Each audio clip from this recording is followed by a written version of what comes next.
What's going on, everybody? Welcome back to the channel. So today we have the brand new four-door Bronco. It's the WildTrak Sasquatch edition. So it's pretty much the biggest and best one you can get. We're gonna go over some details of this, kind of show you what I like about this so far. Just checking out for like 10 minutes. I like this a lot better than a stock Jeep, to be completely honest with you. So let's go ahead and hop into some of the big things that I think are way better than Jeep in this, and what I really like about this Bronco. So for starters, if you come up here, you can see that the mirror is actually not attached to the door. So you guys can go ahead, open the door, and the mirror doesn't move, which means you can then take the doors off and you still have your mirrors. You don't have to buy some aftermarket mirror for that. Also, while we're on the mirrors, there's all these little panels all over the car that are accessory ready for pods. Up here, there's light bar mounts already under here. Back here in the trunk of the car, accessory ready here. And while we're back here, this actually also has a shock, just like some of the hardtop windows have.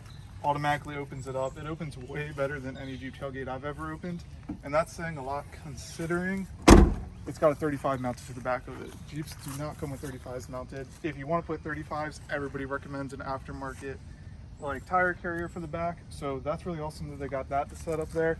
So let's go ahead and head back to the front, show you guys some of the cool features this thing has, different things it can do. So for starters, you guys will probably notice all the sensors up here, cameras. This thing actually has 360 cameras, which would be really awesome on the Jeeps, on the trails and stuff like that. And the bumpers, actually, they've definitely put some thought into the bumper. So all the sensors are on this main part up here, and you can actually disconnect all this stuff and get a real high clearance bumper and still have all your sensors, which is really awesome. That's a problem a lot of people run into Jeeps. You gotta take some sensors off and stuff like that. Comes stock with some tow hooks. That's an awesome addition there. And also, while we're on the front, let's go ahead and go over this. So this is like a tie down. As you guys can see, it says max load 150 pounds. So I'm assuming this is if you want to run kayaks or something up top, you can go ahead, strap them on here, hook it to your kayak, and you're good to go. So now let's go over the suspension setup on this, and we'll go ahead and hop on the inside and show you guys what that's about. So this is a little different than Jeep. It's an IFS front, so an independent front suspension. The only concern I would have about that if I were going to build one of these is slapping some 40s on it. You're probably going to want to do a solid axle swap for capability reasons. And I guess we'll just see in like a year what people end up doing with these and how built you're going to end up getting on the IFS front setup.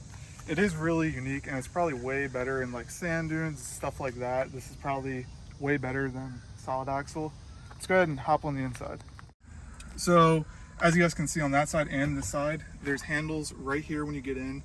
It's a really good placement for them. There's also a pretty big grab handle up there. The whole interior looks way better than any Jeep interior I've ever seen, even as far down to the stitching of the seats matches the color of the Jeep.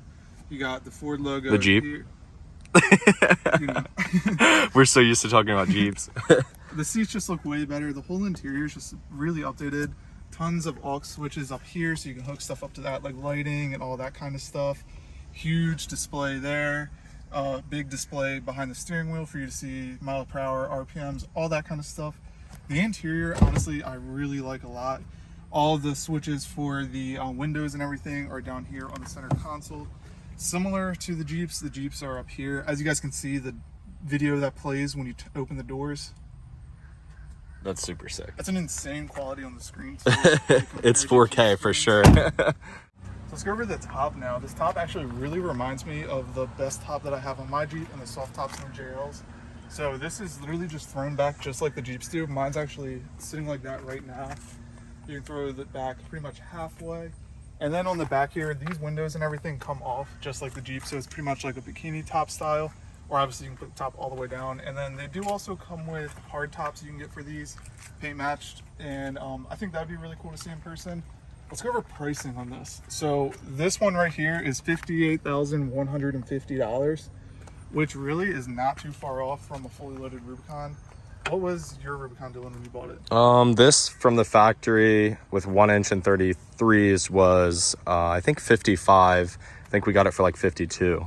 So a couple thousand more, but honestly, when you're spending that much money, there's a lot more things that this has, like a 12-inch screen, think 360 degree. Like that stuff adds to that, and that's 100% a reason why to make that price higher. In addition to that, this came with 33s. Like replacing the tires up to 35s alone adds at least $1,000 if you go with cheap tires. Exactly. And add a couple thousand if you go with expensive ones.